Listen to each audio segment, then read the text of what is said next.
जी नाज़रीन, हमारे साथ मरूफ तज़किया नगार अकरम नाज़ मौजूद है। आज इनसे अच्छी अच्छी बातें जानने की कोशिश करेंगे। नाज़ साहब, मरीम नवाज़ ने बड़े काम किए हैं पाकिस्तान में, तो आपको कोई काम नज़र आता है इनका? मुझे तो कोई नहीं नज़र आ रहा।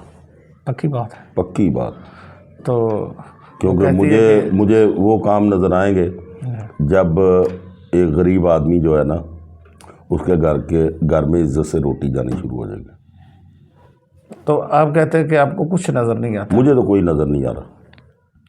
अच्छा नाज़ साहब, दूसरी बात ये बताएं, वज़ीर-ए-आज़म पाकिस्तान जो है हमारे शहबाज शरीफ साहब, उन्होंने पिछले दिनों में एक बहुत अच्छा एडवर्टाइजमेंट चलाई थी, उसको आप किस नज़र से? कौन सी एडवर्टाइजमेंट? जो वो बच्ची के पास जाते हैं, वहाँ पे जाके खड़े होते हैं, उनके साथ सवाल करते हैं, उड़ान पाकिस्तान के वो हवाले से। उड़ान पाकिस्तान, हाँ उड़ तो गया हुआ है पाकिस्तान, और कैसे उड़ाना है कि पाकिस्तान की जो आबादी है 80% से ज़्यादा जो है गुर्बत की लाइन से नीचे चल गई, उड़ गया पाकिस्तान।